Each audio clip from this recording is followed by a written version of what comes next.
Let me begin by thanking the audience members for extending your day to attend the first of today's two Babcock lectures. In 1941, Cora A. Babcock, a graduate of Hartwick Seminary, endowed the Babcock Chair in English, commencing what has become an 85-year tradition.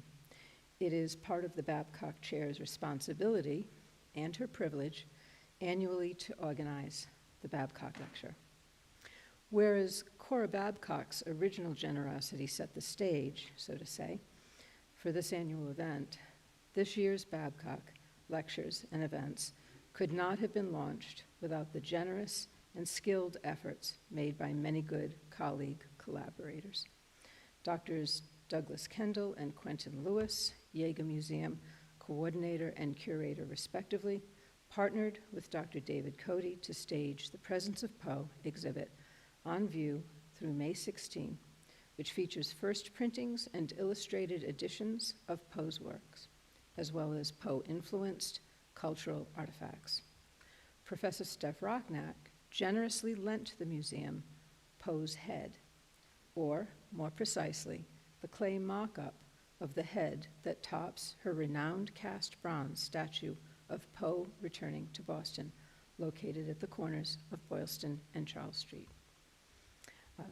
Professor David Cody offered contextualizing commentary for the March 12 evening screening, also in Yeager Museum, of Toby Dammit, Federico Fellini's 1968 film treatment of the 1841 Poe story, Never Bet the Devil Your Head. Hartwick College's archivist, Rachel Gleiberman, with skill and insight, mounted the complimentary book exhibit currently on display in the main study room of the Stevens German Library. Gail Glover, Stephanie Brunetta, and Nick George drove the marketing and publicity of this series of events. Darlene Kopf orchestrated this afternoon's luncheon honoring our two visiting speakers, as well as the post-lecture receptions. Jessica Fox organized the book signing event that will follow Professor Kopley's lecture. James Cummings and Richard Borgreen oversaw the room setup that supports tonight's lecture. And Chris Spiewak is providing both the media and tech support for this evening's lectures. Heather Conroe capably oversaw administrative obligations. None of these events or efforts would have been possible without the additional financial support provided by the Office of Academic Affairs under the very capable direction of Dr. Laurel Bongiorno, President-elect of Hartwick College, and also by my colleagues in the Department of Literature, Media, and Writing. Finally, I would like to acknowledge Hartwick College's outgoing president, Dr. James Mullen and Mary Mullen, who, in the midst of their demanding schedules, found time to attend the February 26th opening of the Presence of Poe exhibit. I will miss having Mary, Jim, and Finley in our midst. Mary, Jim, and Finley are not merely devoted community members, but also thoughtful individuals, thoughtful as in both considerate and thought-driven.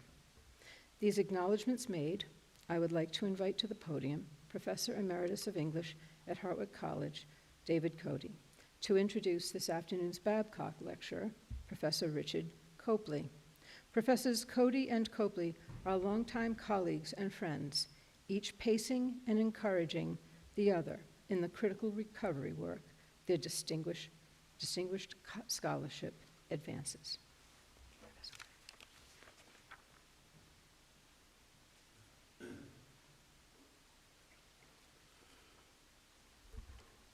Thank you very much, Professor Navarrete.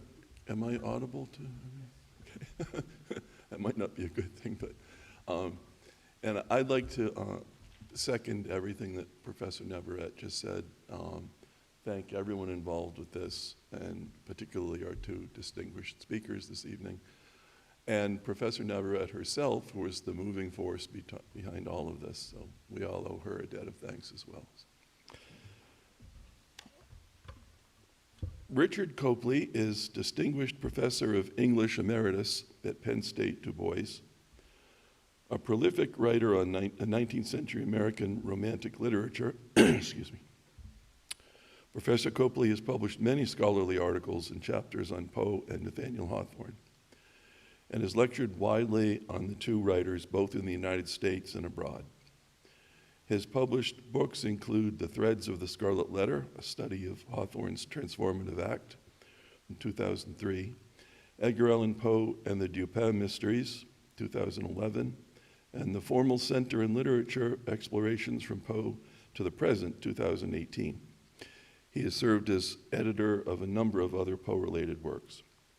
He's a former president of both the Poe Studies Association and the Nathaniel Hawthorne Society. He won a Fulbright Specialist Award in 2016 and received a Virginia Humanities Fellowship in 2018.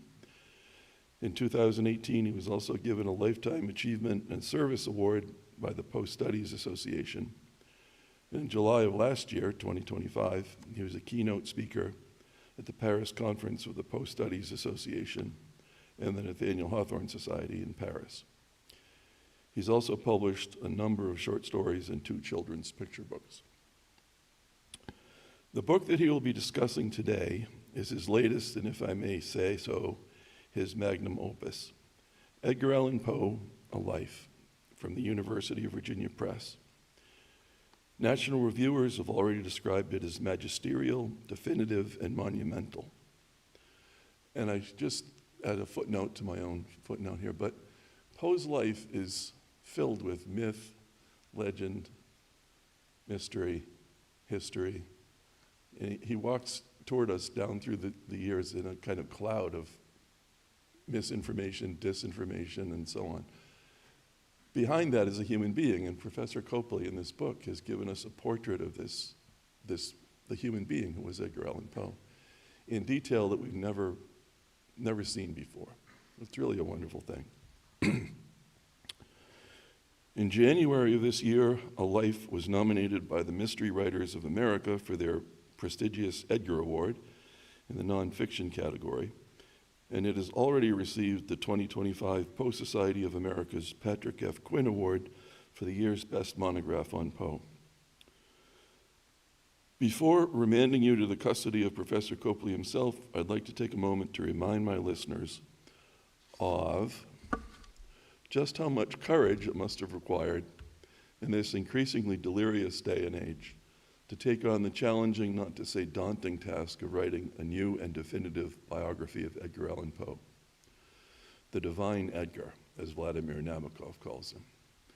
A genius in whom, to borrow a phrase from Robert Louis Stevenson, huge faults and shining virtues cohabited and persevered, ensuring that his fascinating and ostentatiously theatrical life, by turns exasperating, poignant, and tragic, would make up in complexity for what it lacked in length.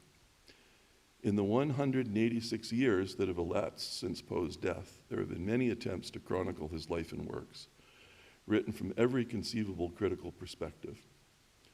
In a 2005 article, Professor Kopley himself identified no less than 18 biographical works published between 1877 and 2005. And since then, probably as many more have appeared. Not all of these have been competent, sincere, sensible, or even comprehensible. A good biographer is to a bad one as an archaeologist is to a grave robber, and Poe from his grave has seen more of the latter sort than the former.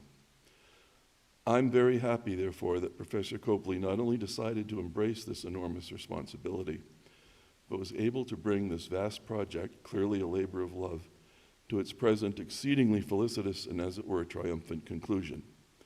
He's a genuinely modest man, and I hope you won't mind my saying that Edgar Allan Poe, A Life, is clearly the work of someone who possesses all of the qualities that make a great biographer. Intelligence, expertise, and scholarly and analytical ability, to be sure, but also integrity, patience, sympathy, good judgment, and an honorable commitment to accuracy and truth. And all of us who read Poe are greatly in his debt. Thank you. So now I give you Professor Kopley.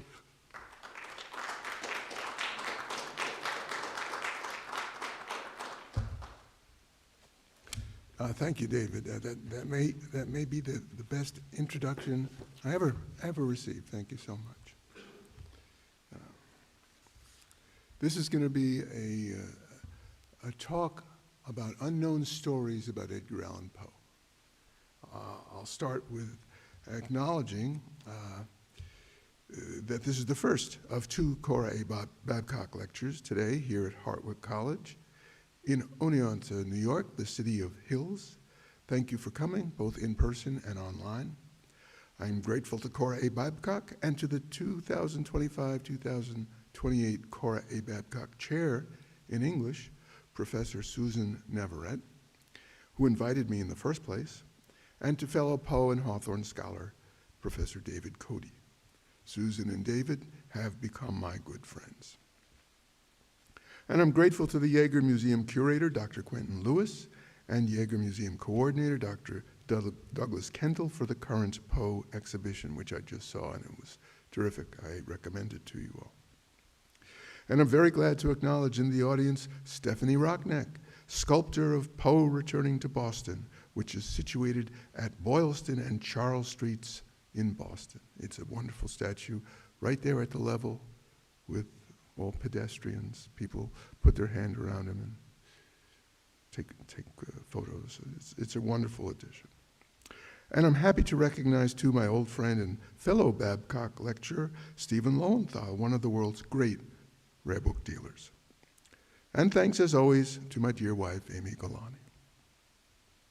This talk will offer new stories about Edgar Allan Poe and will speak ultimately to the importance of collecting. I will offer here some background and then present passages about Poe from my new critical biography. The sources for these passages is a collection of long unknown manuscript letters, and I'll be glad to take questions after the talk and to sign copies of the book. My book was published in March of last year by the University of Virginia Press. It's informed in part by nearly 50 years as a Poe scholar, and in part by a collection that I bought in 1992, sight unseen. Not knowing what I had and not having time to devote to it, I put it away. I hid it in the cedar closet in the playroom downstairs in our house in State College, Pennsylvania. But I returned to it in 2012, and I took out one letter to read and transcribe. It concerned Poe at 3 years old, competing with 6-year-old John H. Mackenzie to tell the best fairy tale. And Edgar won. I couldn't find the story in my Poe biographies, and I concluded that this was a new story about Poe. And this was the case in subsequent letters.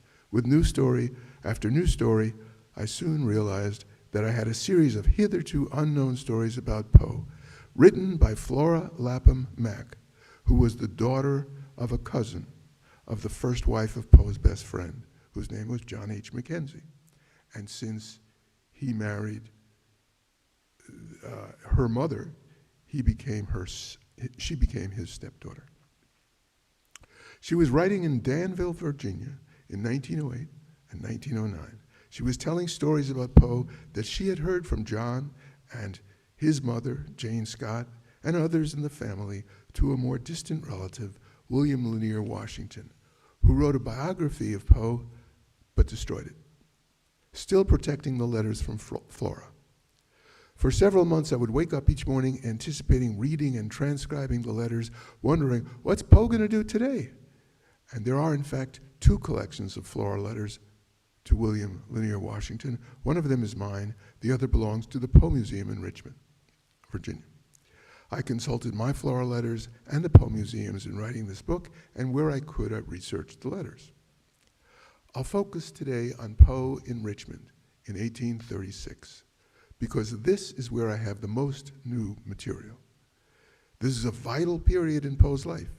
He had returned to Richmond, Virginia, where he had grown up, to serve as editor of the monthly magazine, The Southern Literary Messenger. Also at this time, he married his beloved cousin, Virginia, and he enjoyed the friendship of John H. Mackenzie. I'll present 6 extracts concerning Poe in that place and in that time. I'll start with a description of Poe. I'll go to his wedding. I'll talk about John Mackenzie's farm, which was known as Darbytown.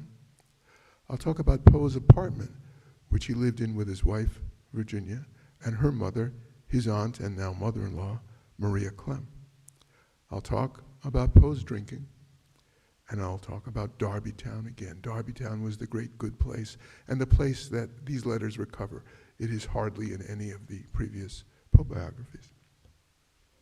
I'll close with a related passage from Poe's short story, 1841 short story, Eleonora, which relates to that farm, I believe. So, to begin, this new written description of Poe relates moment to moment, change and personal impact. Relying on John H. Mackenzie, her mother's cousin and later her stepfather, and on her mother, Mary Maddox, Flora Lapham Mack provides a thumbnail sketch that is dynamic. We have a sense of the man in front of us, vivid and vital. Cousin John and my mother have often attempted to describe Poe's appearance to me. They both said he was one of the most graceful persons they ever saw, never assuming by accident an attitude or making a gesture that did not seem to harmonize with his lithe, slender, but perfectly proportioned figure. Cousin John said he always appeared to be taller than he really was. He was actually 5'8". He was so erect and he carried himself so well, and he said he was a much stronger man physically than his appearance indicated. His hair was very black and slightly wavy and of a silken sheen and fineness. His forehead very high and broad, very white. There was nothing very remarkable about any of his other features except his beautiful expressive eyes. They were of the brownish gray color sometimes called agate and sometimes a dark hazel, very large and expressive and never just alike 2 minutes together. Sometimes they seemed black and sometimes brown. As they burned and glowed with the brilliancy of his changing thoughts, again they were just as beautiful with a soft, dreamy, faraway expression as if they were seeing visions never seen by man before. They both agreed more beautiful eyes they had never seen. There was a delicacy and refinement in the entire makeup of his mobile, unchangeable countenance. He rarely ever laughed aloud. His teeth were rather singular when seen through the parting of the thin, wide-cut lips. They were dazzlingly white, very sharp, pointed, and small, and narrow. Mother said like rat's teeth. His hands and feet were small and well-shaped. With just a half or third of a chance, he gave you the impression always of being extremely well-groomed and dressed. When you came to examine his garments closely, however, you were often surprised to find them well-worn and threadbare. He wore them with such an easy, perfect grace and carried himself so well and proudly, you rarely thought of his clothes at all in admiring his physique. Cousin John used to say Edgar was always unmistakably a gentleman in his appearance when sober. Well, there is an elegancy and nobility here, with the exception of the surprising comment on the teeth. The final caveat, when sober, intimates troubles past and troubles to come. The description encourages our trust of Flora's additional accounts. So, we have in the next extract Poe's wedding to Virginia. This rendering is especially rich for detail concerning the endearing young bride. It was the love of Virginia that made for Poe's life at its best. Flora Lapham Mack contested Susan Archer Weiss's claim that John H. Mackenzie had alleged the negative effect on Poe of his marriage. She wrote, rather, the truth is, John H. Mackenzie died regarding Virginia as almost an angel, and Poe's tender love and care for her as the most beautiful thing in his life.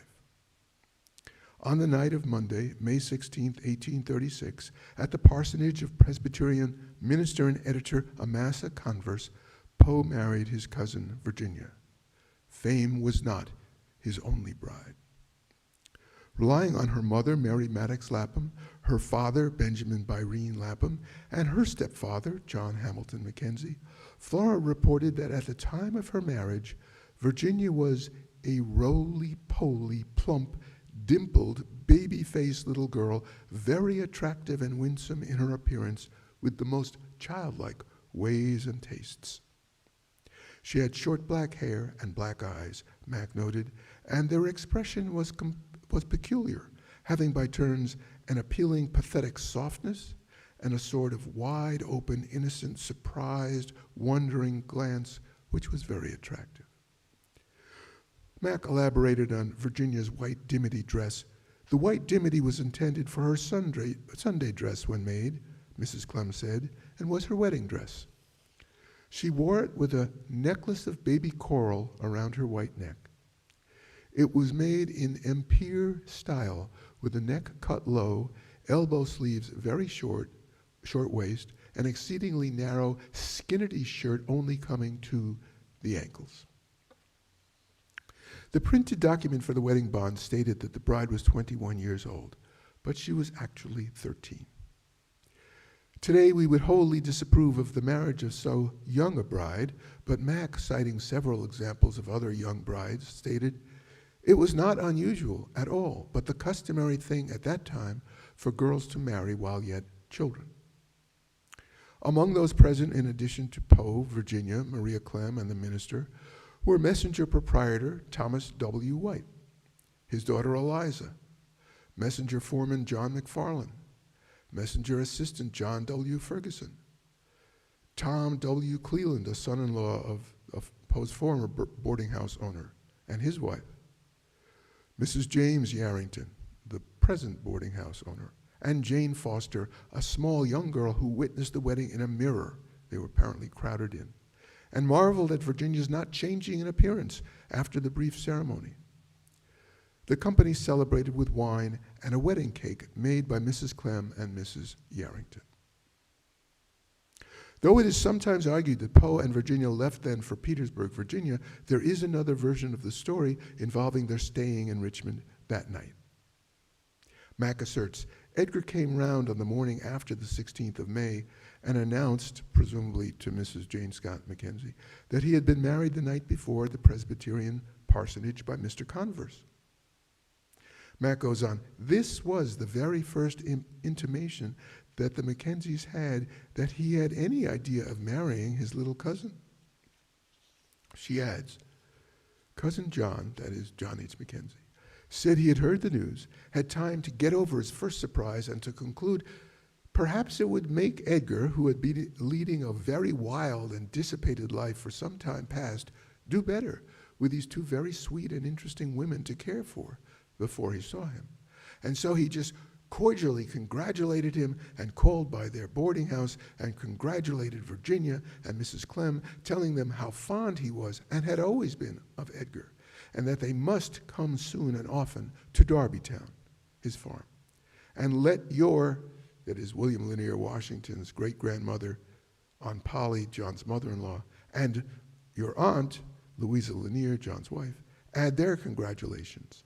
He offered to send the carriage for them at any time and said it was always in town Monday morning and Friday afternoon and entirely at their service.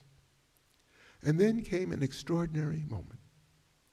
He said, Virginia put up her sweet little face to be kissed as he told her goodbye, and completely won his heart by her confidence and innocence. The coming months would be a time of great happiness for Poe and Virginia, especially at John H. Mackenzie's farm south of Richmond, Darbytown, but Poe's drinking would continue to be a source of great suffering. Darbytown was a haven for Poe and Virginia. Flora's letters recover it for us. While Poe was working at the Messenger in the spring or summer of 1836, Virginia and Mrs. Clem would repeatedly accept the invitation of Poe's friend John to his Darbytown farm, especially on weekends. And Poe would sometimes join them. The farm was near what is today Richmond International Airport. The carriage, probably Mackenzie's barouche, a four-wheeled vehicle that could accommodate the driver and 4 passengers, would travel 7 miles south from Richmond on Darbytown Road. The family that founded Darbytown was the Enrowdies. In 1836, Mackenzie didn't yet own his Darbytown property. Perhaps he rented it or leased it from the Montagues. He would buy it from the Sharps in 1844. Although he was occasionally listed as a farmer, he was not. He sold vehicles in the city and operated a tobacco warehouse. A daguerreotype, perhaps from the 1840s, shows him to have had a thick, at times solemn, bearded face. The farm, or plantation, was run by his mother-in-law, Aunt Polly, and his diminutive, fine-featured wife, Louisa Lanier Mackenzie, both of whom had requested that he take it on in the first place. John had an overseer named Andrews, and in 1836, 7 enslaved people whose names are not known. Mrs. Lanier had additional slaves. Mack writes, "The numerous Negroes belonging to the united families worked the farm and garden and waited in the house, some of the men being employed by Cousin John in his warehouse and stables as drivers." Slavery was, of course, characteristic of plantations in the South at this time. Notably, Abraham Lincoln said in Peoria, Illinois, nearly 20 years later, in 1854, "I think I have no prejudice against the Southern people. They are just what we would have been in their situation. If slavery did not now exist among them, they would not introduce it. If it did now exist among us, we should not instantly give it up." 7 years later, the Civil War would change their situation and lead to the freeing of the slaves, including those of John H. Mackenzie. Meanwhile, the indefensible continued to be defended. Flora Lapham Mack described Poe's wife and cousin Virginia at Darbytown as a delightful girl. She loved dearly to play with the kittens and puppies, trotting around after Louisa's mother, Aunt Polly, of whom she was exceedingly fond, to feed the peafowls. You know, they always raised hundreds of them at their big plantation, as well as every other feathered thing. And having a perfect passion for sweets, which kept her constantly nibbling one of Aunt Polly's tea cakes while she was playing at Darbytown, or in Rowdytown, as it was properly called. As for her relationship to Edgar, Mack declared, "Virginia gave him a perfect love. He was the son in whose rays she lived, caring for nothing else. Cold, heat, privation, nothing mattered, so long as she was near him. She was not stupid, not insensible to comfort or discomfort. She was a lovely child, and she was absolutely happy near him." And Mack reported on John H. Mackenzie's appraisal of Edgar's relationship to Virginia. He said he thought Edgar loved her as much as he could have loved anyone, and delighted in her soft, shy, sweet manners, lisping speech, and rounded, dimpled prettiness, that he loved to have her caress him and talk to him and sit on his lap and rub her cheek against his own, and was always gentle and affectionate to her, and respectful and loving to Mrs. Clem under all circumstances. She also noted, Cousin John thought that as nearly as possible, Poe found the woman best suited to him as a wife in Virginia. Of Maria Clem, Mack wrote, "She never gave Edgar a cross or unkind word or look under the most trying circumstances." And there would be very trying circumstances. In fact, they had probably simply continued into Poe's married life. Flora would soon offer more on Darbytown. It was, as I said, the great good place for Edgar and for Virginia. On the way out to Darbytown from Richmond, the Maddox sisters, Anne, Mary, and Eliza, would stop at the Poe apartment on 7th Street to pick up Virginia and her mother, Maria Clem. In one instance, Virginia needed more time, so Mrs. Clem invited the girls inside. Mary would later remember, and her daughter was Flora Lapham Mack, the author of these letters. They were invited in by Mrs. Clem, and she, that is Mary Maddox, thought their sitting room beautiful. It and the whole house was as spotlessly clean as hands and soap and water would make it, and Mrs. Clem had done such wonderful things with packing boxes and with nails and hammer and paint and bits of muslin and chintz drapery in the way of manufacturing a bookcase, a couch, a dressing stand, ottomans, a window seat, etc., that she was entirely independent of the cabinet maker for anything, save a cheap, snowy white bed and a chair or two. She always had her windows filled with thrifty flowering plants, and English ivy flowers always grew well for her, and a pet or two, a bird or a cat preferably, were always there.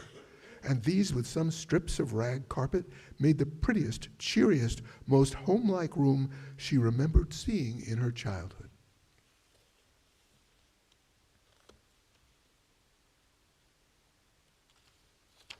Mary Maddox Lapham remembered that on other occasions, Mrs. Clem sewed and cleaned and knitted and cooked and washed and ironed continuously and always uncomplainingly.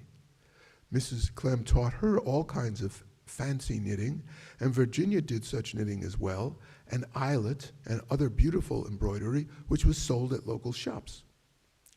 Mac wrote that Virginia was always cheerful and gay, with a bright, sweet, perfectly patient and amiable disposition, never complaining, never blue or out of sorts, singing sweetly all the while she was at work and laughing joyously on the smallest provocation.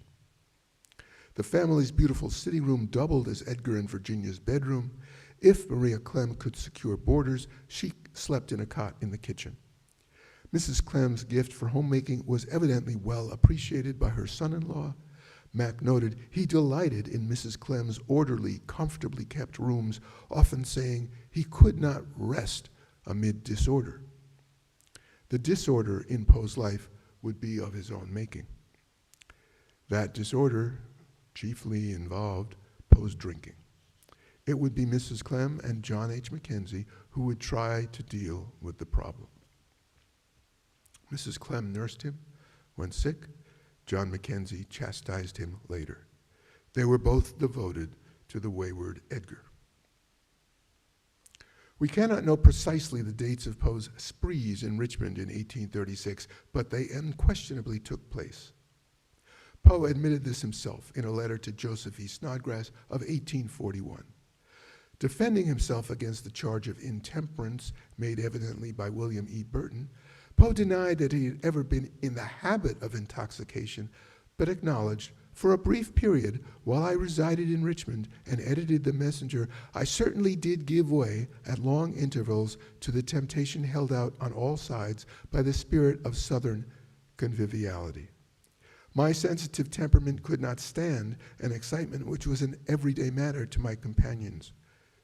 In short, it sometimes happened that I was completely intoxicated. For some days after each excess, I was invariably confined to bed. Still, there is much more to say. Messenger assistant John W. Ferguson said, Poe was a fine gentleman when he was sober. He was ever kind and courtly, and at such times everyone liked him. But when he was drinking, he was about one of the most disagreeable men I have ever met. And Flora Lapham Mac provides detail regarding the consequences of Poe's excesses. Cousin John, she wrote, was very much outdone at Edgar's behavior at this time. He drank, he gambled, he stayed away from home, coming back only when worn out with dissipation to be nursed back to health by Mrs. Clem. She writes elsewhere, after a space, Poe would drag himself home, an apparent wreck, physically and mentally, all the spring and elasticity gone from his step, his shoulders drooping, his eyes lacking luster, and of an almost olive green shade of color.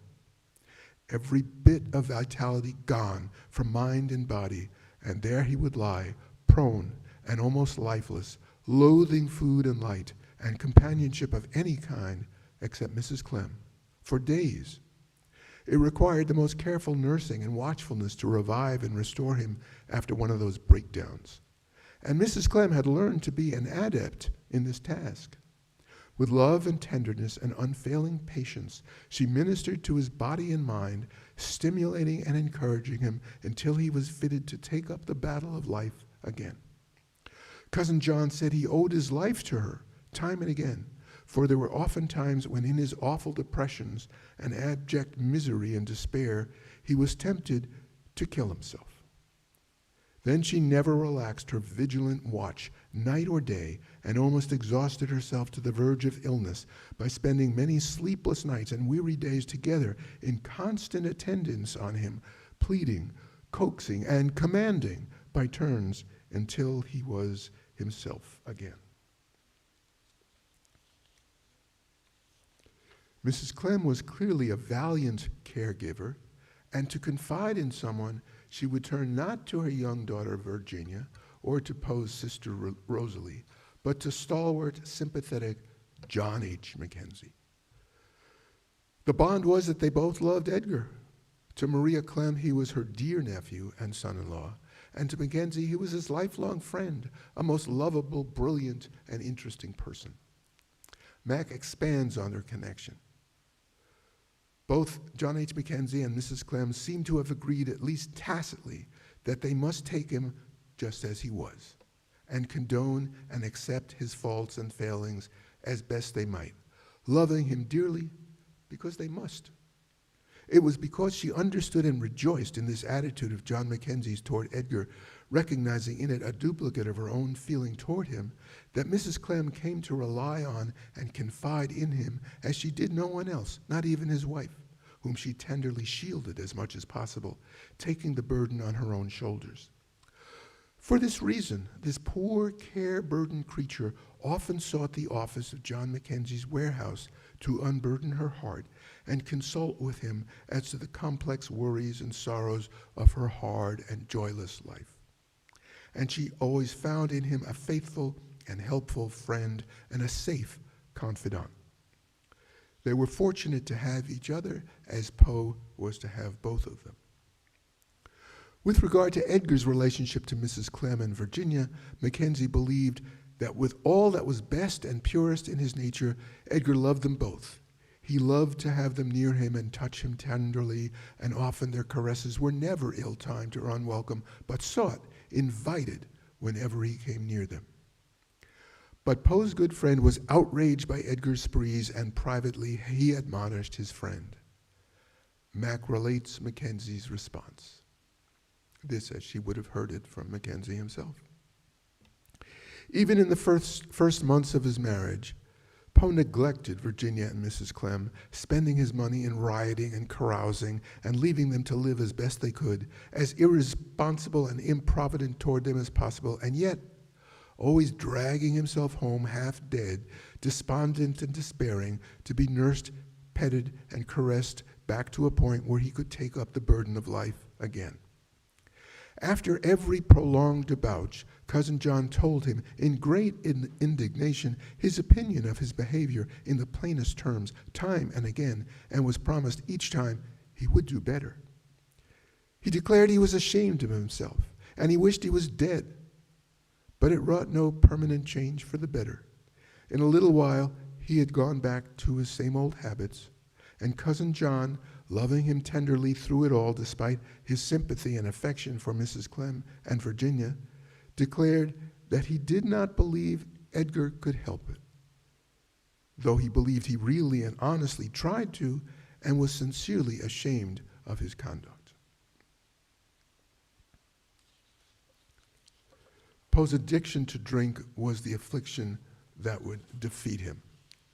But Poe managed a career of literary triumphs until the eventual surrender. And he did have his joys, especially with Virginia at Darbytown. In this final extract, Flora Lapham Mack vividly recovers a place that has been little known in Poe biography, and she recovers a joy that I believe Poe later rendered in a touching short story. It is a pleasure to read of that pleasure. While living in Richmond and yielding to intermittent bouts of drinking, Poe evidently found in the 193-acre Darbytown farm a safe place. Flora Lapham Mack has left us a vivid description of his time there with his wife and the three Maddox girls, Louisa Mackenzie's cousins. They, my mother, her sisters, Virginia, and Edgar, would always go out walking or go for nuts, wild grapes, persimmons, or something of the kind, roaming through the fields and woods together.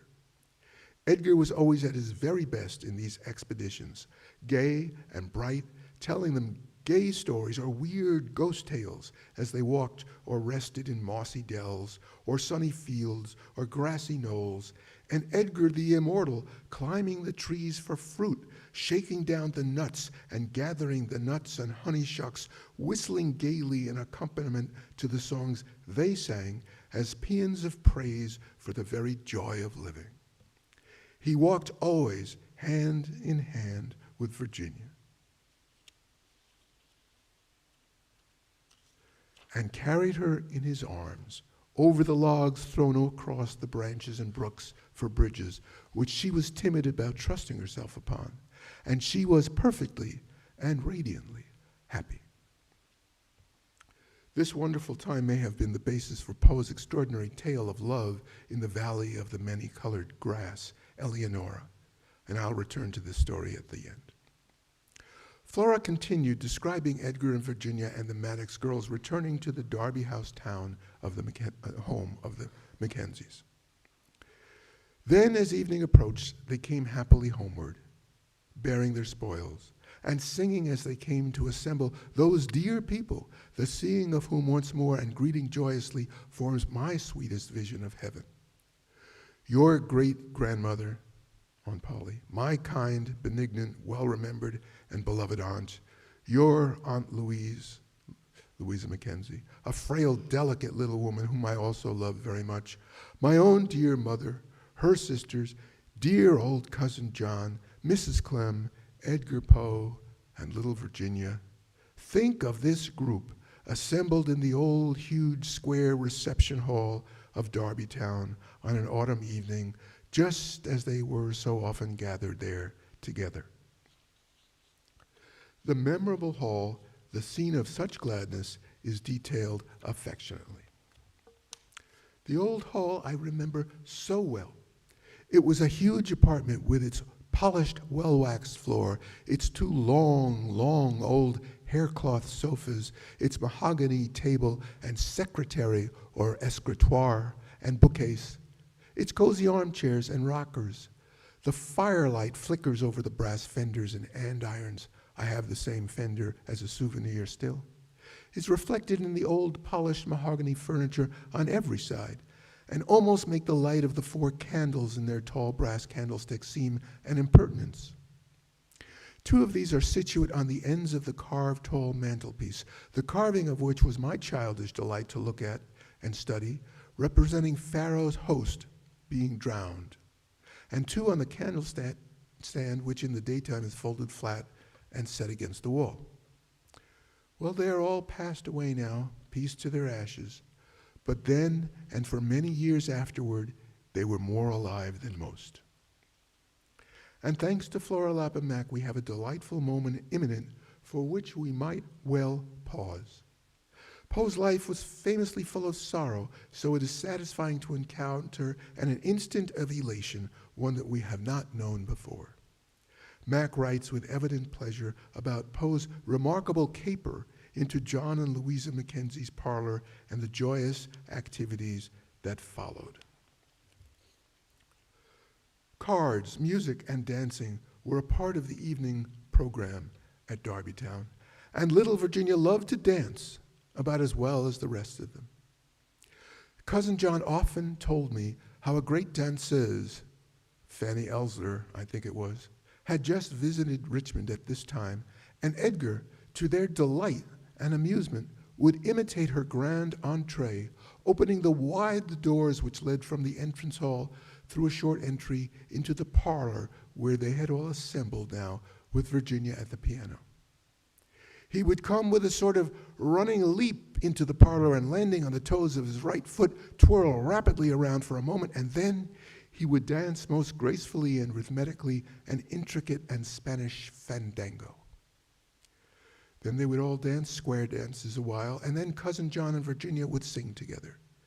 He sang well as long as he lived and loved Thomas Moore's Irish melodies, Robert Burns' songs, etc. She and he loved to sing together to her simple, self-taught accompaniment, Bonnie Mary of Argyll, The Old Ingleside, The Last Rose of Summer. Poe's fantastic leap is well worth remembering, especially when we reach those familiar moments of suffering and tragedy. For Poe was part of a small social world in Richmond in which he was respected and loved. He was as profoundly at home here at Darbytown as he ever was anywhere. It had not been Fanny Elsner whom Poe had seen, since she did not tour in the United States until 1840, but clearly Poe was familiar with other celebrated dancers, and he was himself, as this passage reveals, a skilled dancer. The popular songs mentioned at the end are all sentimental, all too appropriate for this moment that was about to be lost by the Poes when they went to New York City.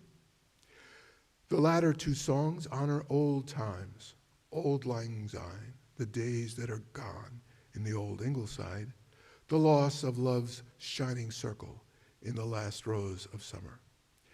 And it was not just the Poes who would lose the old times, for eventually the Civil War would come, and with justice, this world of the Mackenzies would vanish. Much as they might have celebrated the drowning of their enemies, Pharaoh's host, the Mackenzies themselves would turn out to be Pharaoh's host, themselves suffering because of the very institution that they had supported and that had undergirded their world, slavery. However, that all lay many years in the future. For now, in the fall of 1836, friends and family were gathered at Darbytown in an enchanted warmth. Flora Lapham Mack offered the view of her mother, Mary Maddox Lapham. My mother always said she thought that Virginia must, in afterlife, have looked back on the Saturday evenings she spent at Darbytown during this time, those evenings when Edgar came out to stay a day or two, as the happiest times of her whole life. Here we have Virginia and Edgar deeply content with their friends in a world in which they were beloved. It is especially good to have this time recovered in light of the sorrow that is to come. I'll close with the passage from Poe's 1841 tale, Eleonora, a passage that I believe renders romantically Poe's time at Darbytown with Virginia. It is a love story, perhaps indeed a gift for Virginia. I'll clarify just one word. A lustrum is a 5-year period. This is Poe. Hand in hand about this valley for 15 years roamed I with Eleonora before love entered our hearts. It was one evening at the close of the 3rd lustrum of her life and of the 4th of my own that we sat, locked in each other's embrace, beneath the serpent-like trees, and looked down within the waters of the river of silence at our images therein. We spoke no words during the rest of that sweet day, and our words even upon the morrow were tremulous and few. We had drawn the god Eros from that wave, and now we felt that we had enkindled within us the fiery souls of our forefathers.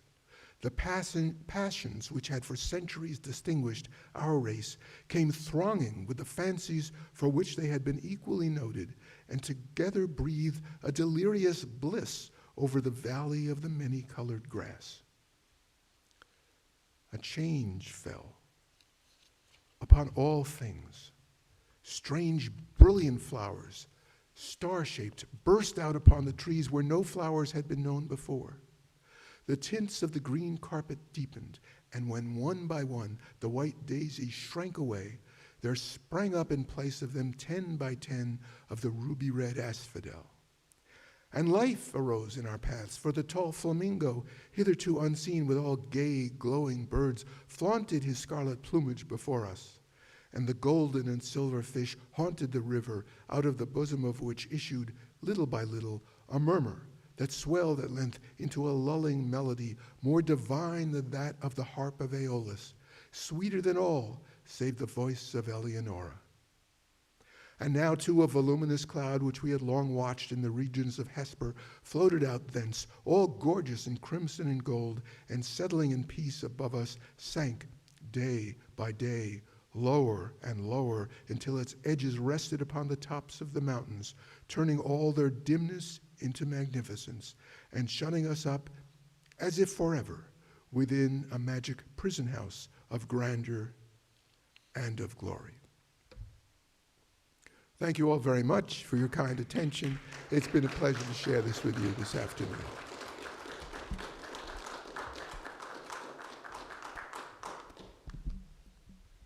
And so, Do people have questions?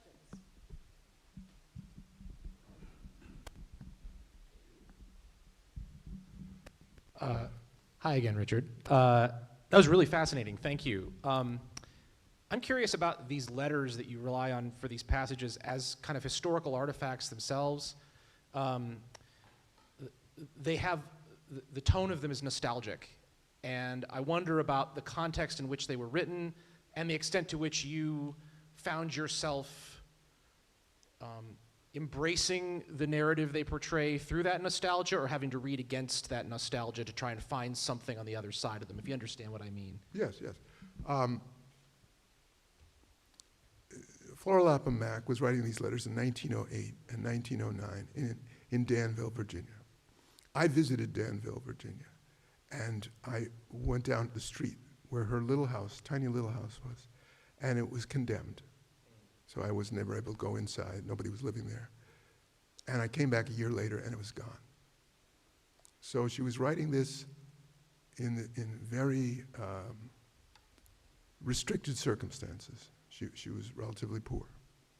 But yes, she did have an affection for time long ago, and sometimes I went with her, as in her affection for John, sometimes her affection for Edgar.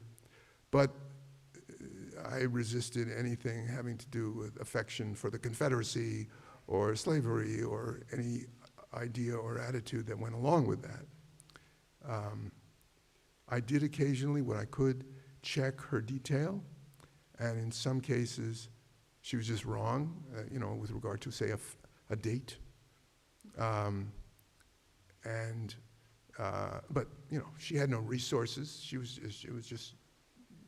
She had her at her desk, and so I corrected what I could. I left out what was incorrect to the best of my ability.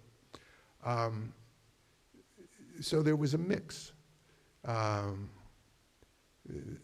There was a sort of gone with the wind feeling here, as you're implying, which I had to modify with my own convictions and the convictions of the time we live in.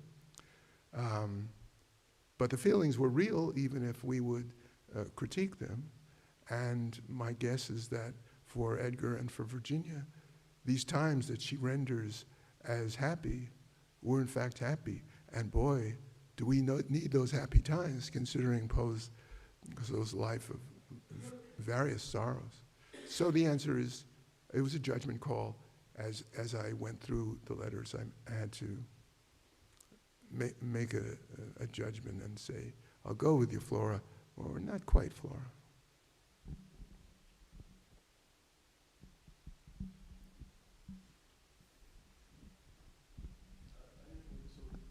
Oh, thank you. This is a sort of observation/question, but we tend to think of Poe as someone who died young, at around age 40, and oftentimes people think, well, had he had a normal lifespan, like contemporaries, Hawthorne or Melville or Whitman, what else he might have done at that time in a literary sense. And we associate him on some level, I think, with Keats and Shelley and Byron and other romantic poets who died young.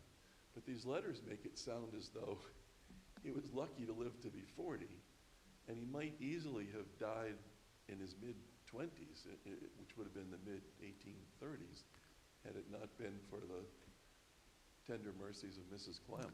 And had she not been there, because Virginia was, I think, sounds like she was too young to play that role for him, but he might have, as they used to say, drank himself to death much earlier than he did. So right. I'm wondering what you think about that. Well, it's true. Mrs. Clem saved him over and over again, and he had a Virginia and he had a nurse when they were at Fordham who saved his life repeatedly.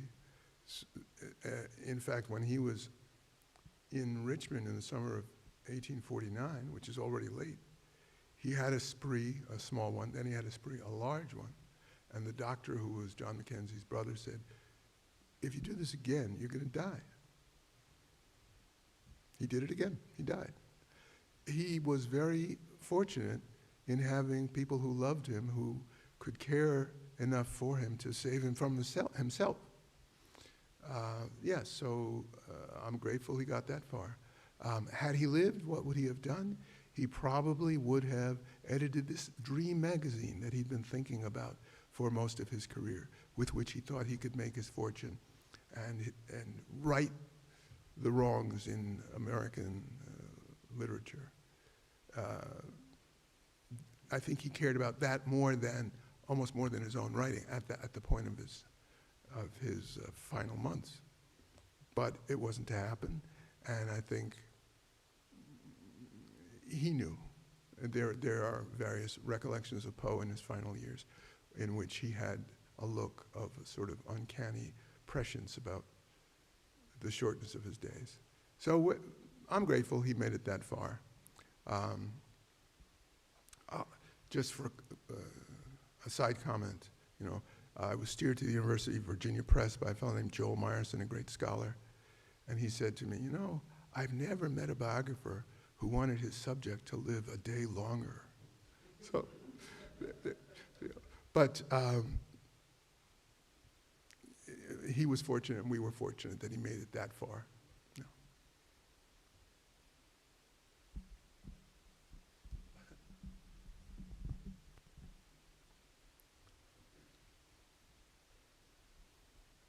Since Have I I cleared have a everything mic, up? I will ask, would you comment a little bit, please, on the writing of this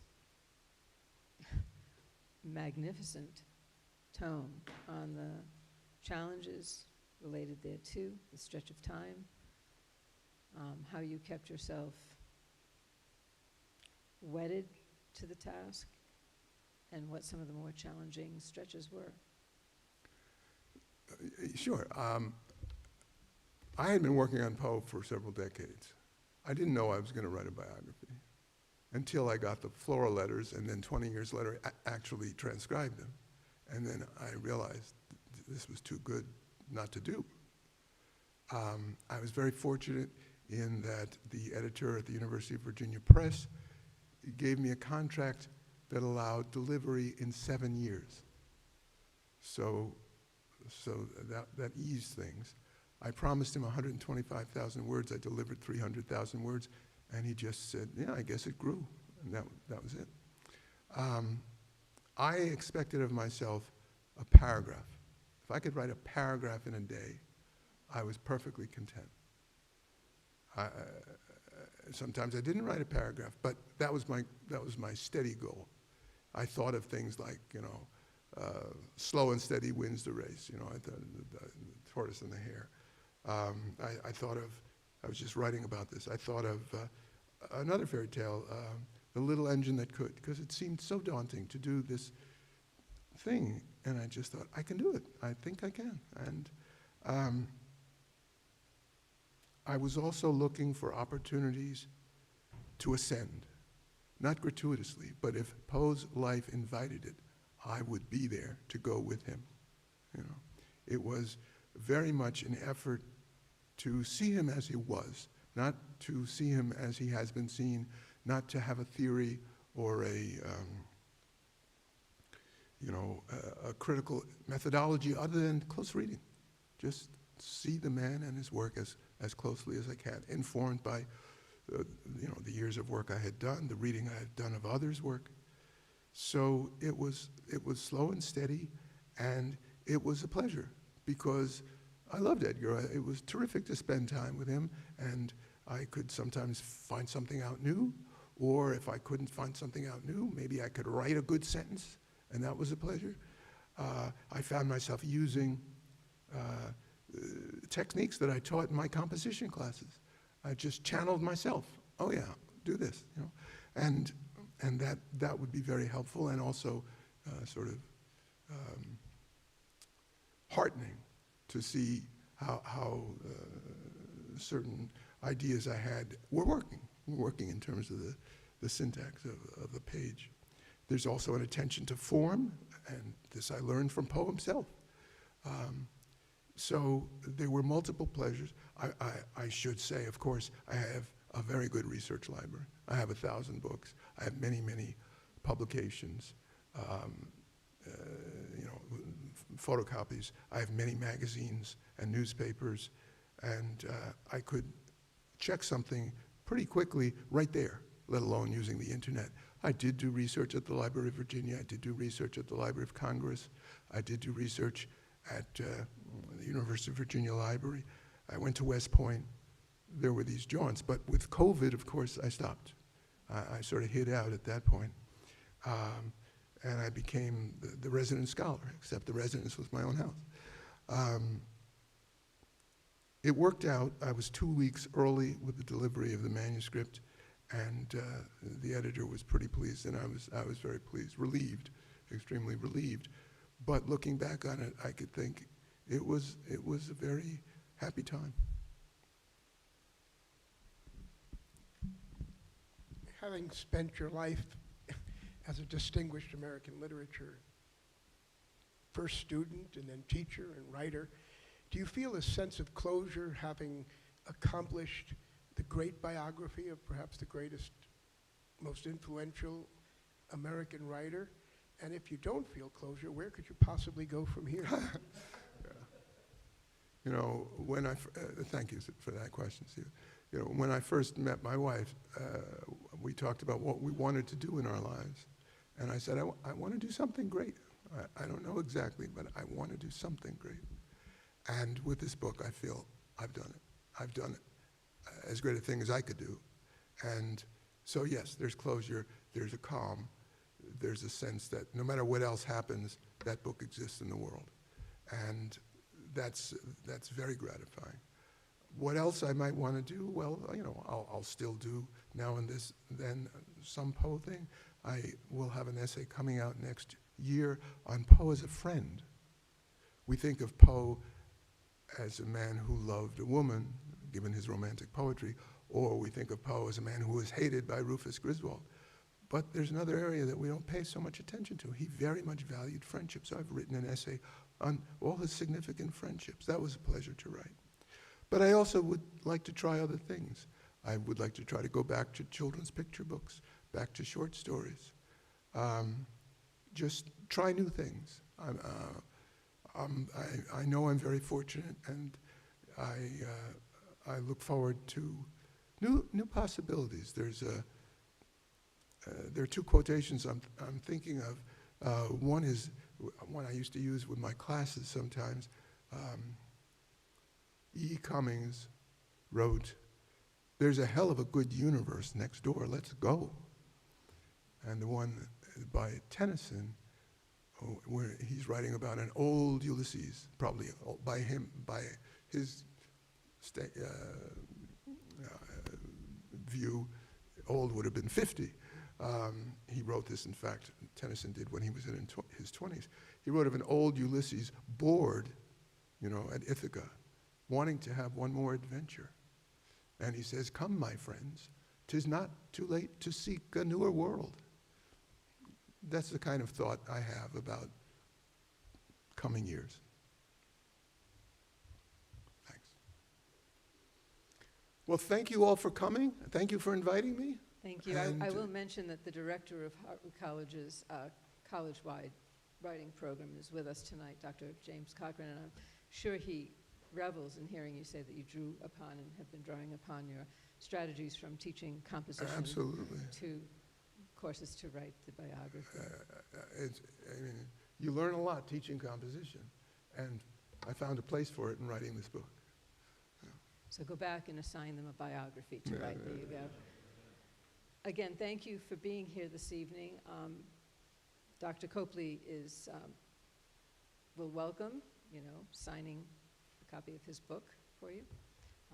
You would have to buy it, but there's that opportunity. There is a repast, a bit of a reception outside, and that might be an opportunity to put to him questions that come to mind as you mingle or linger.